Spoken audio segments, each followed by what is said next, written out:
والسلام علی اشرف الانبیاء والمرسلین نبینا محمد وعلی آلہ واصحابہ اجمعین، اما بعد، اعوذ باللہ من الشیطان الرجیم، بسم اللہ الرحمن الرحیم۔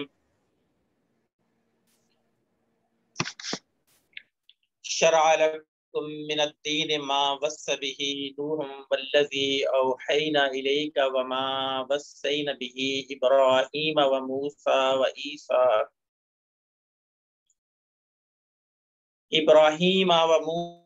وعیسیٰ ان اقیموا الدین ولا تتفرقوا فیہ، صدق اللہ العظیم۔ اس نے تمہارے لیے دین کا وہی طریقہ مقرر کیا ہے جس کا حکم اس نے نوح علیہ السلام کو دیا، اور جسے اے محمد صلی اللہ علیہ وسلم اب تمہاری طرف ہم وحی کے ذریعے سے بھیج رہے ہیں، اور جس کی ہدایت ہم نے ابراہیم علیہ السلام، موسیٰ علیہ السلام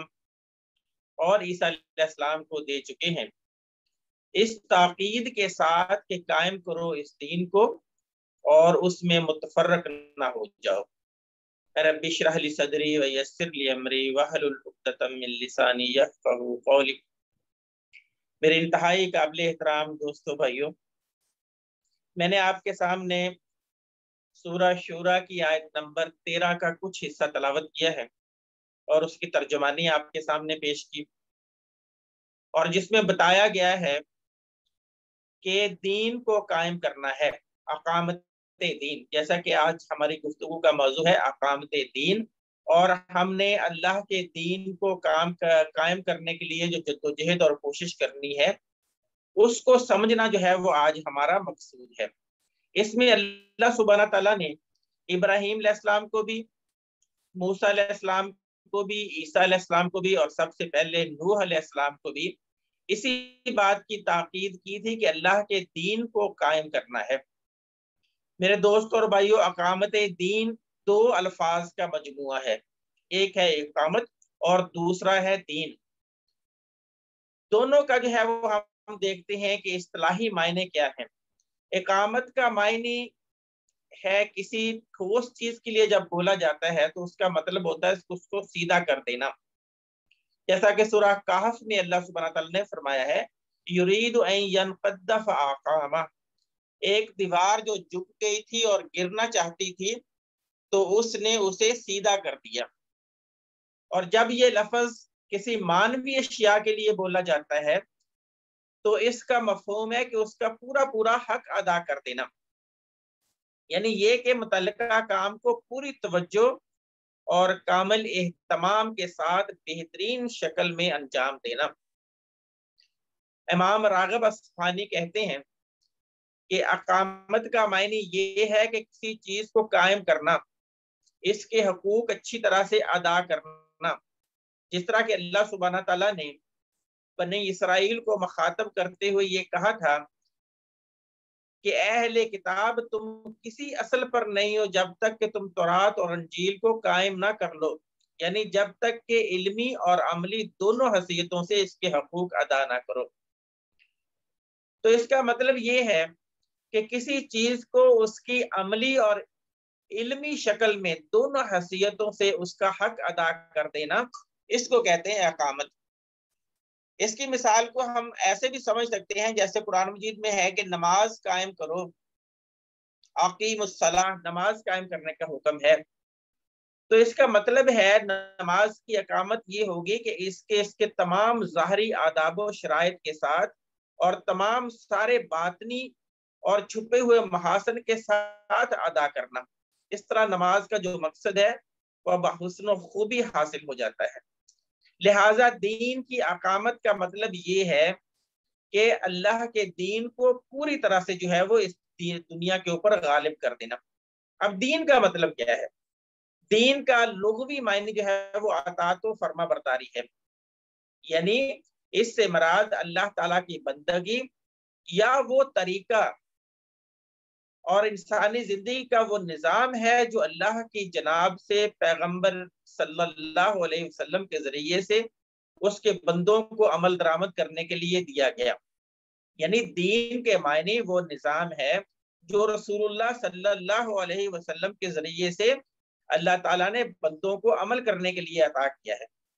اور اس دین کی ساری تفصیلات کتاب میں اور رسول اللہ صلی اللہ علیہ وسلم کی سنت میں موجود ہیں.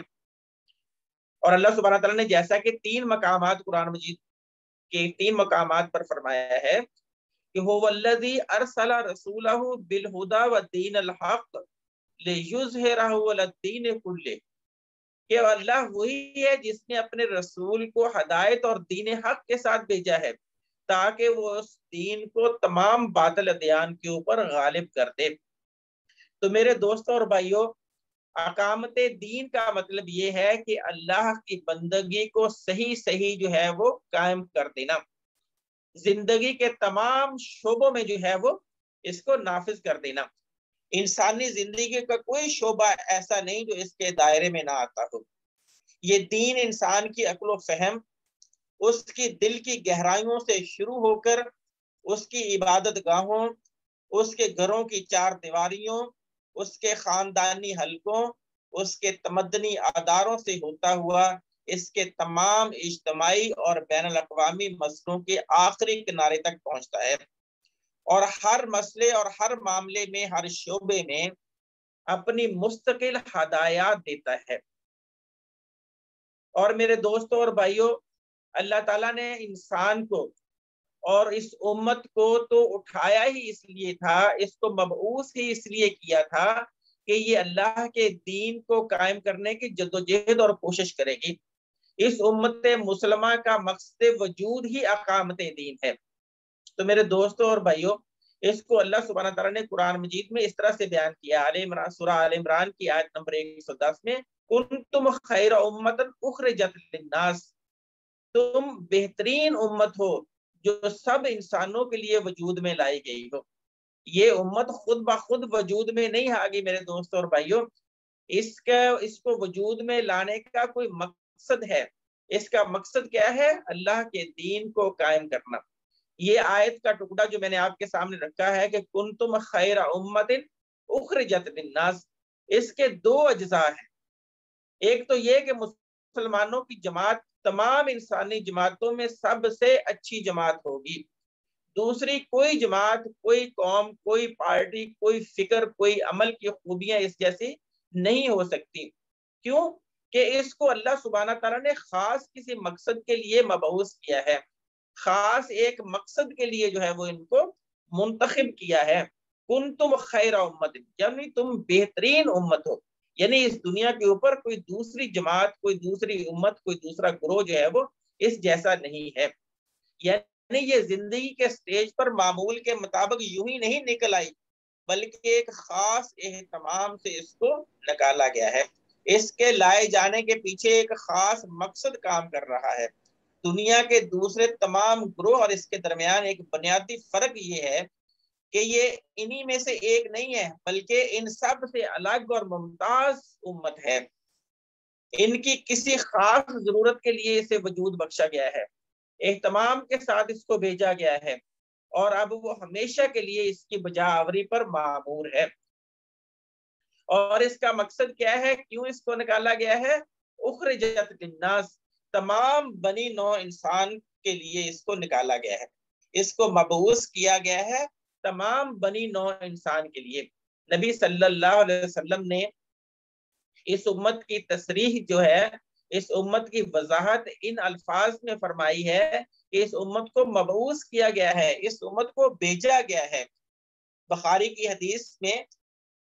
بخاری میں اللہ کے رسول صلی اللہ علیہ وسلم نے فرمایا کہ انما بعثتم، تم صرف اور صرف مبعوث کیے گئے ہو، میسرین ولم تبعثوا معسرین، تم بھیجے گئے ہو، مبعوث کیے گئے ہو لوگوں کے لیے آسانی پیدا کرنے کے لیے، تنگیوں میں ڈالنے کے لیے تم کو پیدا نہیں کیا گیا. اللہ کے رسول صلی اللہ علیہ وسلم کے ان ارشادات سے، اس ارشاد سے صاف واضح ہوتا ہے کہ دوسری تمام امتوں اور قوموں کی ایک سطح ہے اور امت مسلمہ کی دوسری سطح ہے، جس کی حیثیت بالکل جداگانہ ہے۔ تو میرے دوستوں اور بھائیوں، جیسا کہ میں نے عرض کیا، اس امت کا مقصد وجود ہی اقامت دین ہے۔ اس کو بھیجا ہی اس لیے گیا ہے کہ اس کا اللہ کے دین کو قائم کرے اور اللہ کے دین کو قائم رکھے۔ اس کے لیے جو ہے وہ قرآن مجید نے مختلف قسم کی اصطلاحات استعمال کی ہیں۔ اقامت دین کے لیے اللہ سبحانہ تعالیٰ نے قرآن مجید میں مختلف قسم کی تعبیرات اور مختلف قسم کی اصطلاحات استعمال کی ہیں۔ کبھی تو قرآن مجید ان کو جو ہے وہ امر بالمعروف اور نہی عن المنکر کے ذریعے سے جو ہے وہ تعبیر کرتا ہے، جیسے یہی آیت جو میں نے آپ کے سامنے پیش کی ہے، جس میں اللہ سبحانہ تعالیٰ نے فرمایا کنتم خیر امت اخرجت للناس تعمرون بالمعروف وتنہون عن المنکر وتؤمنون باللہ۔ تم وہ بہترین گروہ ہو، بہترین امت ہو جنہیں لوگوں کے لیے نکالا گیا ہے، اور تمہارا کام کیا ہے، تمہارا مقصد کیا ہے؟ تعمرون بالمعروف وتنہون عن المنکر، تم نیکی کا، بھلائی کا حکم دیتے ہو اور برائیوں سے روکتے ہو اور اللہ پر ایمان رکھتے ہو۔ یعنی وہ خاص کام جس کے لیے مسلمانوں کا یہ گروہ برپا کیا گیا ہے، یہ ہے کہ وہ پوری نوع انسانی کو غلط فکروں اور غلط کاریوں سے روک کر صحیح راہ پر لے آئے۔ تو یہ ایک تعبیر تو اس کی یہ ہوگی، ایک اصطلاح تو اس کی ہوگی امر بالمعروف اور نہی عن المنکر، اور دوسری اصطلاح اس کے لیے جو ہے وہ قرآن مجید شہادت حق کی استعمال کرتا ہے، جیسے سورہ بقرہ کی آیت نمبر 143 میں اللہ سبحانہ تعالیٰ نے فرمایا وَكَذَلِكَ جَعَلْنَاكُمْ أُمَّةً وَسَطًا لِتَكُونُوا شُهَدَاءَ عَلَى النَّاسِ، اسی طرح ہم نے اے مسلمانوں تمہیں ایک معتدل امت بنایا ہے تاکہ تم دوسرے انسانوں کے لیے گواہ بنو۔ تو یہ دوسری جو ہے وہ اس کے لیے اصطلاح استعمال کی ہے شہادت حق کی، اور تیسری اصطلاح اس کے لیے جو ہے وہ اقامت دین کی استعمال کی گئی ہے۔ تو میرے دوستوں اور بھائیوں، یہ امر بالمعروف نہیں عن المنکر کا کام ہو، یا یہ شہادت حق کا کام ہو، یا یہ اقامت دین کا کام ہو، یہ تینوں چیزیں جو ہیں وہ ایک ہی چیز کا نام ہے۔ اس کا مقصد یہ ہے کہ اللہ کے دین کو قائم کرنا، حق کی شہادت دینا، لوگوں کو نیکیوں کی طرف، بھلائیوں کی طرف بلانا اور برائیوں سے روکنا۔ اور اس سے ہٹ کر جو ہے قرآن مجید کی ان تینوں اصطلاحات سے ہٹ کر جو ہے علماء نے اور بھی اصطلاحات اس کام کے لیے استعمال کی ہیں، یعنی کہ حکومت الہیہ کا قیام، یہ بھی جو ہے وہ اقامت دین ہی ہے۔ اللہ کے دین کی، اللہ کی حکومت قائم کرنا، اللہ کی زمین کے اوپر اللہ کی قائم کردہ بتائے ہوئے اصولوں کے مطابق حکومت قائم کرنا، جس کو حکومت الہیہ کہتے ہیں، یہ بھی اقامت دین ہی ہے۔ اور پانچویں چیز جو ہے وہ ہے قوت نافذہ،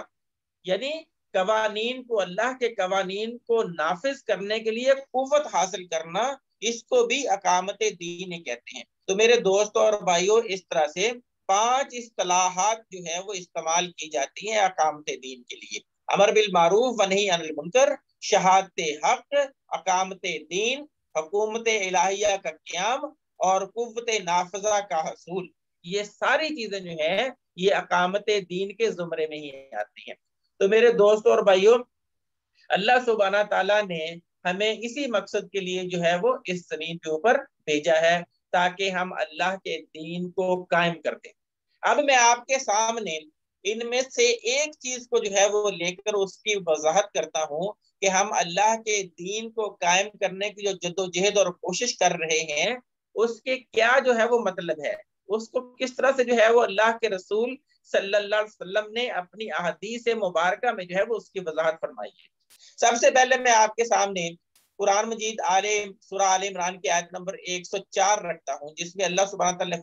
فرمایا وَلْتَكُن مِّنكُمْ أُمَّةٌ يَدْعُونَ إِلَى الْخَيْرِ يَأْمُرُونَ بِالْمَعْرُوفِ وَيَنْهَوْنَ عَنِ الْمُنكَرِ وَأُولَٰئِكَ هُمُ الْمُفْلِحُونَ۔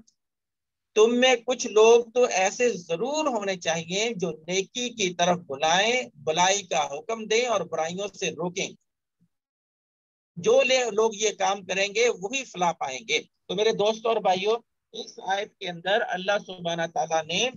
ہمارے سامنے یہ چیز رکھ دی کہ ہمارا مقصد جو ہے وہ کیا ہے۔ اللہ سبحانہ تعالیٰ نے فرمایا تم میں سے ایک گروہ تو ضرور ایسا ہونا چاہیے جو نیکیوں کی طرف بلائے اور بلائیوں کا حکم دے اور برائیوں سے روکے، اور جو یہ کام کریں گے وہی لوگ فلاح پانے والے ہیں۔ اللہ کے رسول صلی اللہ علیہ وسلم کی حدیث مبارکہ جس کو مسلم اور ترمذی نے روایت کیا ہے، روایت کرتے ہیں ابی سعید خدری رضی اللہ تعالیٰ عنہ کہتے ہیں کہ سمعت رسول اللہ صلی اللہ علیہ وسلم یقول من رعا منکم منکرا فلیغیرہ بیدہ، اللہ کے رسول صلی اللہ علیہ وسلم نے فرمایا تم میں سے جو شخص کسی منکر کو دیکھے تو اسے ضرور اپنے ہاتھ سے بدل دے، فلیغیرہ بیدہ، اس کو اپنے ہاتھ سے بدل دے، فإن لم یستطع فباللسان، اور جو اس کی استطاعت نہ رکھتا ہو، یعنی ہاتھ سے جو اس کو روکنے کی استطاعت نہ رکھتا ہو وہ اس کو زبان سے بدل دے، اور تیسری چیز جو ہے فإن لم یستطع فبقلبہ، جو اس کی بھی استطاعت نہ رکھتا ہو، زبان سے اس کو بدلنے کی استطاعت نہ رکھتا ہو، وہ اس کو اپنے دل میں جو ہے وہ برا جانے یا دل سے اس کو جو ہے وہ بدلنے کی کوشش اور جدوجہد اور جستجو کرے۔ تو اس کے لیے اللہ کے رسول صلی اللہ علیہ وسلم نے فرمایا ذالک ضعف الایمان، یہ ایمان کا بہت ہی کمزور درجہ ہے۔ تو میرے دوستوں اور بھائیوں، اس آیت سے اور اس حدیث سے ہمیں یہ پتہ چلتا ہے کہ جب کوئی برائی ہمارے سامنے ہو رہی ہو تو اس کو قوت نافذہ سے روکنے کی کوشش کرنی چاہیے، اور اس کو جو ہے پھر زبان سے اور پھر جو ہے وہ دل سے اس کو جو ہے وہ بدلنے کی جدوجہد اور کوشش کرتے رہنا چاہیے۔ یعنی یہ ہے نہیں عن المنکر، برائیوں کو روکنا اور اللہ کے دین کو غالب کرنے کے لیے نیکیوں کا حکم دیتے رہنا۔ تو میرے دوستوں اور بھائیوں، امر بالمعروف اور نہی عن المنکر کے معنی کیا ہے؟ معروف ہر وہ کام ہے جسے عقل اور دین اچھا جانے، اور منکر ہر وہ کام ہے جسے عقل اور دین نے برا جانا۔ امر بالمعروف اور نہی عن المنکر کے معنی نیکی کا حکم دینا اور برائیوں سے روکنا ہے۔ تو میرے دوست اور بھائیوں، امر بالمعروف نہی عن المنکر ایک پیغمبرانہ کام ہے۔ اللہ کے رسول صلی اللہ علیہ وسلم نے اپنی پوری زندگی یہی کام کیا۔ اب اللہ کے رسول صلی اللہ علیہ وسلم کے بعد کوئی پیغمبر آنے والا نہیں ہے، اور یہ امت کی ذمہ داری ہے کہ قرآن و حدیث میں اسے اس امت کا فریضہ قرار دیا گیا ہے، اس کی فرضیت پر پوری امت کا اتفاق ہے۔ یعنی یہ امر بالمعروف اور نہی عن المنکر یا اقامت دین یا شہادت حق کا فریضہ یا اللہ کے دین کو اس زمین کے اوپر قائم کرنے کی جدوجہد اور کوشش، یہ پوری امت مسلمہ کا فریضہ ہے۔ بعض اوقات تو اس کو فرض عین کہا جاتا ہے کہ جب تک اللہ کا دین جو ہے وہ اس زمین کے اوپر غالب نہیں ہوگا اس وقت تک جو ہے وہ اس کے لیے جدوجہد اور کوشش کرتے رہنا ہے۔ جب یہ دین غالب ہو جائے، قائم ہو جائے، تو پھر اس کو قائم رکھنے کے لیے جدوجہد اور کوشش کرتے رہنا ہے۔ تو میرے دوستوں اور بھائیوں، یہ امت کے ہر فرد پر ضروری ہے کہ اس دین کے لیے جدوجہد اور کوشش کرتا رہے، کیونکہ اگر اس کام کو کچھ افراد بھی سر انجام دیں تو پھر بھی جو ہے یہ پوری امت سے یہ فرض ساقط ہو جاتا ہے۔ جیسا کہ آیت میں نے آپ کے سامنے رکھی تھی، وَلْتَكُمْ مِنْكُمْ أُمَّةٌ يَدْعُونَ إِلَى الْخَيْرِ، کہ تم میں سے کچھ لوگ تو ایسے ضرور ہونے چاہیے جو بلائیوں کی طرف بلاتے رہیں۔ اور جو سب سے پہلے میں نے آپ کے سامنے آیت رکھی، كُنْتُمْ خَيْرَ أُمَّةٍ أُخْرِجَتْ لِلنَّاسِ تَأْمُرُونَ بِالْمَعْرُوفِ وَتَنْهَوْنَ عَنِ الْمُنكَرِ، کہ دنیا میں تم بہترین گروہ ہو جسے اس مقصد کے لیے جو ہے وہ مبعوث کیا گیا ہے۔ تو میرے دوستوں اور بھائیوں، امر بالمعروف اور نہی عن المنکر کی وسعت کیا ہے؟ معروف اور منکر اخلاق اور بد اخلاقی کا نام ہی نہیں ہے، بلکہ اس میں پورا دین شامل ہے۔ امر و نہی واضح و تبلیغ تک کی محدود نہیں ہے، بلکہ یہ اقتدار اور حکومت کا بھی تقاضا ہے کہ امر بالمعروف اور نہی عن المنکر کا کام سر انجام دیتے رہیں۔ اور اس کے دائرہ اختیار میں تین چیزیں جو ہیں وہ آتی ہیں۔ سب سے پہلا کام دعوت و تبلیغ کے ذریعے سے اس کام کو کیا جائے، یعنی امر بالمعروف اور نہی عن المنکر کا کام دعوت و تبلیغ کے ذریعے سے کیا جائے۔ دوسرا اس کا دائرہ کار جو ہے جہاد فی سبیل اللہ، جہاد کے ذریعے سے اس کو جو ہے وہ نافذ کرنے کی، اس کام کو کرنے کی جدوجہد اور کوشش کی جائے۔ تیسرا اس کا دائرہ جو ہے وہ اسلامی ریاست کا قیام ہے۔ ان میں سے ہر ایک امر بالمعروف اور نہیں عن المنکر کا فریضہ سر انجام دیتا ہے۔ تو میرے دوستوں بھائیوں، ہمارے ایمان کا لازمی تقاضا ہے کہ لوگوں کو بھلائی کی تلقین کی جائے، برائیوں سے روکا جائے۔ یہ تلقین کرنا اور روکنا دونوں حکمت اور موعظت کے ساتھ ہونی چاہیے۔ نصیحت جو ہے وہ بالکل نرمی کے ساتھ کرنی چاہیے۔ لوگوں کی ہدایت اور گمراہی کا معاملہ اللہ کے ہاتھ میں ہے۔ وہ خوب اچھی طرح سے جانتا ہے جو لوگ راہ خدا سے بھٹکے ہوئے ہیں، اور وہ خدا ان لوگوں کو بھی جانتا ہے جو ہدایت پانے والے ہیں۔ اس لیے حق و انصاف کی دعوت کے لیے نہ ہمیں کسی شخص کے اوپر جو ہے وہ سختی کا معاملہ کرنا چاہیے، نہ جو ہے وہ اپنے مخاطبین کو جو ہے وہ برا بلا کہنا چاہیے، بلکہ ان کے لیے ہمیں جو ہے وہ اللہ کی دین کی دعوت کو بڑے ہی بہترین انداز میں جو ہے وہ پہنچانا چاہیے۔ جیسا کہ سورہ غاشیہ میں اللہ سبحانہ تعالیٰ نے اپنے رسول صلی اللہ علیہ وسلم کو نصیحت کرتے ہوئے فرمایا تھا، فَذَكِّرْ انما انت مذکر لست علیہم بمسیطر۔ اے نبی صلی اللہ علیہ وسلم نصیحت کیے جاؤ، بس تم نصیحت ہی کرنے والے ہو، تم ان پر کچھ جبر کرنے والے نہیں ہو۔ تو میرے دوستوں اور بھائیوں، اس کام کا دائرہ اختیار بالکل جو ہے وہ مختلف ہے۔ ہر شخص جو ہے جب اپنے سن رشد کو پہنچ جاتا ہے تو پھر اس کے لیے جو ہے یہ کام کرنا اس کی ذمہ داریوں میں شامل ہو جاتا ہے۔ ہر کوئی جو ہے وہ اپنے کام کے لیے جو ہے وہ خود ذمہ دار ہے۔ اللہ تعالیٰ نے ہر کسی کو جو ہے وہ ذمہ داری سے جو ہے وہ مستفید کیا ہے۔ اگر آپ گھر میں باپ کی حیثیت سے ہیں تو پھر بھی آپ کی ذمہ داری ہے، آپ شوہر کی حیثیت سے ہیں تو پھر بھی آپ کی یہی ذمہ داری ہے، امر بالمعروف اور نہیں عن المنکر۔ اگر جو ہے وہ آپ جو ہے وہ کسی کمپنی میں جو ہے وہ کسی اختیار کے اوپر ہیں، وہاں پر بھی آپ کی یہی ذمہ داری ہے، یہی آپ کی حیثیت ہے۔ بنی آدم کی یہ ساری حیثیتیں دین و فطرت کی روح سے ایک اس کا دائرہ اختیار پیدا کرتی ہیں، جس کو اللہ کے رسول صلی اللہ علیہ وسلم نے اپنی حدیث میں اس طرح سے بیان فرمایا ہے کہ کلکم راع وکلکم مسئول عن رعیتہ، تم میں سے ہر ایک نگہبان ہے، اور جس سے روز قیامت اس کی رعیت کے بارے میں یا اس کے اختیار کے بارے میں ضرور پوچھا جائے گا، اس سے سوال کیا جائے گا۔ یہی میری دوستوں اور بھائیوں صورتحال جو ہے وہ ہمارے تمام اداروں اور حکومتی اداروں کی ہے۔ جب یہ حیثیت قائم ہو جاتی ہے تو ان کے سربراہوں کے لیے بھی ایک ہی دائرہ اختیار پیدا ہو جاتا ہے۔ نبی صلی اللہ علیہ وسلم نے اسی دائرہ کے اندر ہونے والی تمام برائیوں کے بارے میں یہ حدیث بیان فرمائی تھی جو میں نے آپ کے سامنے اوپر رکھی ہے، کہ جو کہ تم میں سے برائی کو دیکھے اس کو چاہیے کہ وہ ہاتھ سے روکے، یعنی جن کے پاس طاقت اور قوت ہے، یعنی قوت نافذہ ہے، ان کو چاہیے کہ ان برائیوں کو ہاتھ سے زور سے جو ہے وہ روک دے۔ جن کے پاس یہ استطاعت نہیں ہے وہ اپنی زبان سے، تقریر سے، اپنی گفتگو سے، اپنے واعظ و نصیحت سے لوگوں کو جو ہے وہ اس سے برائی سے منع کرے۔ اور جس کے پاس یہ بھی نہ ہو اس کے لیے دل کے اندر کوئی ترغیب سوچنا، دل کے لیے جو ہے وہ کوئی ایسی سوچ سوچنا جس کے ذریعے سے برائی کو ختم کیا جا سکتا ہو، تو یہ ساری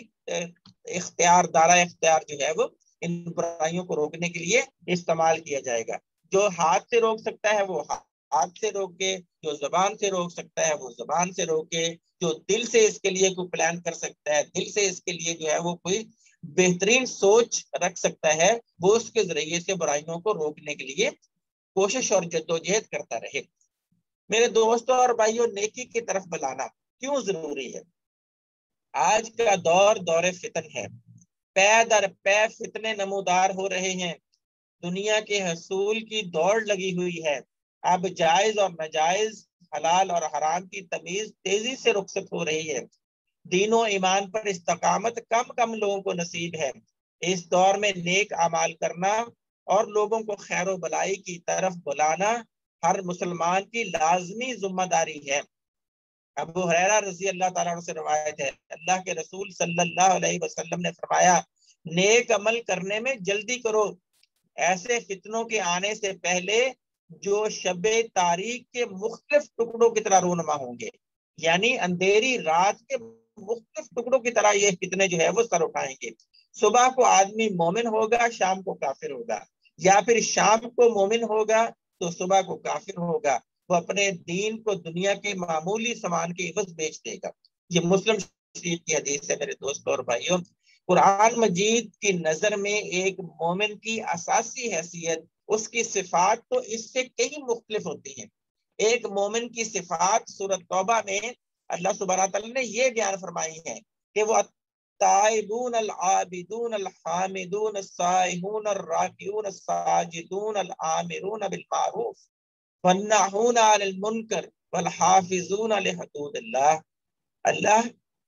یہ مومن لوگ جو یہ تو اللہ کی طرف بار بار پلٹنے والے ہیں، اس کی بندگی کا حق ادا کرنے والے ہیں، اس کی تعریف کے گن گانے والے ہیں، اس کی خاطر زمین میں گردش کرنے والے ہیں، اس کے آگے رکوع و سجود کرنے والے ہیں، اور آگے والی صفات جو ہے نیکی کا حکم دینے والے اور برائیوں سے روکنے والے ہیں۔ تو میرے دوستوں اور بھائیوں، یہ تمام کام جو ہے وہ ایک مومن کی صفات ہیں۔ اہل ایمان کا جو رویہ اللہ تعالیٰ کو مطلوب ہے وہ یہ ہے کہ تمام انسانوں کو اللہ کے دین کی طرف دعوت دی جائے۔ اس دعوت کے پہلو وہ خود بھی مسلمان ہونے کا اعلان کرے، یعنی خود بھی وہ ان تمام صفات کے اوپر عمل کرے، اور دوسرے لوگوں کو بھی جو ہے وہ اس کی طرف بلائے اور اپنے مسلم ہونے کا اعلان کرے، اور اس کے اوپر ثابت قدمی کے ساتھ جو ہے وہ جمع رہے۔ اس اعلان و اظہار کی ضرورت اس لیے ہے کہ دعوت حق قبول نہ کرنے والوں یا ان کی مخالفت کرنے والوں کو اہل ایمان کے بارے میں کوئی غلط فہمی نہ رہے۔ تو میرے دوستوں اور بھائیوں، اللہ سبحانہ تعالیٰ نے سورہ حامیم سجدہ کی آیت نمبر 33 میں جو ہے وہ یہ جو بات بیان فرمائی ہے کہ وَمَنْ أَحْسَنُ قَوْلًا مِّمَّنْ دَعَا إِلَى اللَّهِ، اس شخص سے اچھی بات کس کی ہوگی جو اللہ کی طرف لوگوں کو دعوت دے۔ ہماری دعوت کا سب سے پہلا نقطہ کیا ہے؟ دعوت اللہ۔ ہم اللہ کے دین کی طرف دعوت دیتے ہیں، ہم کسی گروہ یا کسی مسلک یا کسی جماعت کی طرف نہیں، بلکہ ہم الجماعت جو اللہ کے دین کی طرف دعوت دیتی ہے، ہم اس کی طرف جو لوگوں کو دعوت دیتے ہیں، اور خود اس کے ساتھ یعنی اللہ کی طرف دعوت دینا وَعَمِلَ صَالِحًا، اور خود جو ہے وہ نیک عمل سر انجام دینا، اور پھر کہنا وَقَالَ إِنَّنِي مِنَ الْمُسْلِمِينَ، کہ میں جو ہے وہ مسلمانوں میں سے ہوں۔ تو میرے دوستوں اور بھائیوں، جب یہ آیت نازل ہوئی ہے اس وقت اپنے آپ کو مسلمان کہنا ایسے ہے جیسے بھیڑوں کے چھتے کے اندر ہاتھ ڈال دینا، دشمن کو دعوت دینا اور اپنے اوپر جو ہے وہ حملہ آور ہونے کی جو ہے وہ دعوت دینا، یہ جو تھا اپنے آپ کو مسلمان کہنے کا معنی تھا۔ سید ابو اعلیٰ مودودی رحمۃ اللہ علیہ اس آیت کی تشریح میں کہتے ہیں کہ اہل ایمان کو یہ بتایا جا رہا ہے اس آیت کے ذریعے سے کہ تم خود نیک عمل کرو اور دوسروں کو اللہ کی بندگی کی طرف بلاؤ، اور شدید مخالفت کے ماحول میں بھی جہاں اسلام کا اعلان و اظہار کرنا اپنے اوپر مصیبتوں کو دعوت دینا ہے، ڈٹ کر کہو کہ میں مسلمان ہوں۔ کسی شخص کا اللہ کو اپنا رب مان کر سیدھی راہ اختیار کر لینا اور اس سے ذرہ برابر نہ ہٹنا بلا شبہ اپنی جگہ بہت بڑی اور بنیادی نیکی ہے، لیکن کمال درجے کی نیکی یہ ہے کہ آدمی اٹھ کر کہے کہ میں مسلمان ہوں اور نتائج سے بالکل بے پرواہ ہو کر اللہ کی بندگی کی طرف خلق خدا کو دعوت دے، اور اس کو کام کو کرتے کرتے اپنا عمل اتنا پاکیزہ رکھے کہ کسی کو اسلام اور اس کے علم برداروں پر حرف رکھنے کی گنجائش نہ رہے۔ علامہ شبیر احمد عثمانی رحمۃ اللہ علیہ اس آیت کی تشریح کرتے ہوئے لکھتے ہیں کہ بہترین شخص ہے وہ جو خود اللہ کا ہو کر رہے اور اس کی حکم برداری کا اعلان کرے، اس کی پسندیدہ روش پر چلے اور دنیا کو اسی طرف آنے کی دعوت دے، اس کا قول و فعل بندوں کو خدا کی طرف کھینچنے میں مؤثر ہو، جس نیکی کی طرف لوگوں کو بلائے بذات خود اس نیکی پر عمل کرے، خدا کی نسبت اپنی بندگی اور فرما برداری کا اعلان کرنے سے کسی موقع اور کسی وقت نہ جھجکے۔ تو میرے دوستوں اور بھائیوں، یہ ہے اس دین کا مطلب، یہ ہے اللہ کی طرف لوگوں کو بلانا، اللہ کے دین کی دعوت دینا۔ اس کی توثیق جو ہے وہ ابو ہریرہ رضی اللہ تعالیٰ عنہ کی اس حدیث سے بھی ہوتی ہے، جس میں کہتے ہیں کہ اللہ کے رسول صلی اللہ علیہ وسلم نے فرمایا، جس شخص نے کسی کو ہدایت کی طرف دعوت دی تو اس دائی کو ان تمام لوگوں کے برابر اجر ملے گا جو اس کی پیروی کریں گے، اور یہ ان کے اجر میں کوئی کمی نہیں کرے گا۔ اور جس شخص نے کسی کو گمراہی کی طرف یا برائی کی طرف دعوت دی تو اس شخص پر گناہ کا وبال بھی اتنا ہی ہوگا جتنا ان برائی کرنے والوں کو ہوگا، اور ان گناہ اور برائی کرنے والوں کے گناہ میں کوئی کمی واقع نہیں ہوگی۔ تو میرے دوستوں اور بھائیوں، ہمیں کوشش یہ کرنی ہے کہ ہم اللہ کے دین کا کام کرتے رہیں اور اللہ کے دین کی طرف لوگوں کو جو ہے وہ بلاتے رہیں، اور جو ہے وہ ساری زندگی جو ہے یہ کام کرتے رہیں۔ تو میرے دوستوں اور بھائیوں، یہ برائیوں سے روکنا اور نیکی کی طرف بلانا، یہ ہماری زندگی کا مقصد ہونا چاہیے۔ اور برائیوں سے روکنے کے لیے ہمیں کیا کرنا چاہیے؟ ہمیں نرمی کا معاملہ اختیار کرنا چاہیے، جیسا کہ میں نے آپ کے سامنے سب سے پہلے جو ہے وہ رکھا تھا۔ ہمیں اس کو فراموش نہیں کرنا چاہیے کہ نیکی کے ازالے میں نرمی کو اختیار کرنا چاہیے، اور جو لوگ جو ہے وہ برائیوں کے مرتکب ہو رہے ہوں ان کو بڑے اچھے طریقے سے جو ہے وہ نصیحت اور وصیت کرنا، جیسا کہ اللہ سبحانہ تعالیٰ نے حضرت موسیٰ علیہ السلام اور ہارون علیہ السلام کو فرعون کی طرف بھیجتے ہوئے یہ نصیحت کی تھی کہ اذهبا الی فرعون انہ طغی، اب تم دونوں فرعون کی طرف جاؤ، یعنی موسیٰ علیہ السلام اور ہارون علیہ السلام سے کہا جا رہا ہے کہ وہ سرکش ہو گیا ہے، فَقُولَ لَهُ قَوْلًا لَيِّنًا، اور اس سے نرمی کے ساتھ بات کرنا، لَعَلَّهُ يَتَذَكَّرَ او یخشیٰ، ہو سکتا ہے کہ وہ نصیحت کو قبول کر لے یا ڈر جائے۔ تو میرے دوستوں اور بھائیوں، ایک دائی کے لیے یہ بہترین جو ہے وہ عمل ہے کہ وہ مسلسل نرمی اور شائستگی کے ساتھ دعوت دے اور لوگوں کو اللہ کے دین کی طرف بلاتا رہے۔ میرے دوستوں اور بھائیوں، آپ سوچتے ہوں گے کہ اگر ہم یہ کام نہ کریں گے، کون سا کام؟ امر بالمعروف اور نہی عن المنکر کا کام اگر ہم نہ کریں گے تو اس کے کرنے کے جو ہے وہ کیا جو ہے وہ نقصانات ہوں گے۔ ہم قرآن مجید سے ہی پوچھتے ہیں، قرآن مجید ہمیں کہتا ہے کہ جو لوگ اللہ کے دین کی طرف نہیں بلاتے، جو دین کا کام نہیں کرتے، امر بالمعروف اور نہی عن المنکر کا کام نہیں کرتے، یعنی نیکی کا حکم اور برائیوں سے نہیں روکتے، ان کے لیے قرآن کیا کہتا ہے؟ بنی اسرائیل کی مثال ہمارے سامنے پیش کرتا ہے، کہتا ہے کہ لوئن الذین کفروا من بنی اسرائیل علی لسان داؤد و عیسی ابن مریم، بنی اسرائیل کے کافر لوگوں کے اوپر لعنت کی گئی تھی داؤد علیہ السلام اور عیسی ابن مریم کی زبان سے، ذالک بما عصوا وکانوا یعتدون، وہ لوگ سرکش ہو گئے تھے، برائے نافرمانیوں میں بہت زیادہ آگے نکل گئے تھے، انہوں نے ایک دوسرے کو کانوا لا یتناہون عن المنکر فعلوا، وہ ایک دوسرے کو برے کاموں کے ارتکاب سے روکنا چھوڑ دیا تھا، برا لبئس ما کانوا یفعلون، اور یہ بہت ہی برا عمل تھا جو وہ کر رہے تھے۔ اس آیت کے مطالعے کی روشنی میں مسلمان صرف انفرادی حیثیت میں صالح انسان نہیں ہوتا، بلکہ اچھے کام کرتا ہے اور برائیوں سے بچتا ہے، خود بھی بچتا ہے اور اپنے خاص دائرہ کار میں زندگی نہیں گزارتا بلکہ دوسروں کی بھی فکر کرتا ہے، وہ اپنے ہی دائرہ کار میں سمٹ کر نہیں رہ جاتا بلکہ وہ دوسروں کی بھی فکر کرتا ہے، دوسروں کو بھی جو ہے وہ صالح اور اچھا انسان بنانا چاہتا ہے۔ اس کی تمنا یہ ہے کہ جو نیکی کا کام میں کر رہا ہوں دوسرے لوگ بھی یہی کام سر انجام دیں۔ عبداللہ بن مسعود رضی اللہ تعالیٰ عنہ کہتے ہیں، ان سے ایک دفعہ جو ہے وہ انہوں نے ایک دفعہ لوگوں سے سوال کیا کہ بتاؤ زندہ میں مردہ کون ہے؟ بلکہ یہ اللہ کے رسول صلی اللہ علیہ وسلم سے سوال کیا تھا عبداللہ بن مسعود رضی اللہ تعالیٰ نے کہ زندوں میں مردہ کون ہے؟ تو آپ صلی اللہ علیہ وسلم نے فرمایا جو شخص معروف کو پہچانتا ہے، جو شخص نہ کسی معروف کو پہچانتا ہے نہ کسی برائی کو جانتا ہے، وہ شخص جو ہے وہ زندوں میں مردہ ہے۔ تو میرے دوستوں اور بھائیوں، اس گفتگو سے، اس حدیث سے ہمیں کیا بات پتہ چلتی ہے کہ جو لوگ معروف کا کام نہیں کرتے یا نیکیوں کو نہیں پہچانتے اور برائیوں سے لوگوں کو نہیں روکتے اور برائی کو نہیں پہچانتے، وہ مردہ حیثیت میں لوگ ہیں، وہ مردہ زندگی گزار رہے ہیں۔ سورہ عصر بھی ہمیں جو ہے وہ یہی بات جو ہے وہ بتاتی ہے کہ ان الانسان لفی خسر، بے شک تمام انسانیت خسارے میں ہے، الا الذین آمنوا وعملوا الصالحات وتواصوا بالحق وتواصوا بالصبر، سوائے ان لوگوں کے جو ایمان لائے اور عمل صالح کیے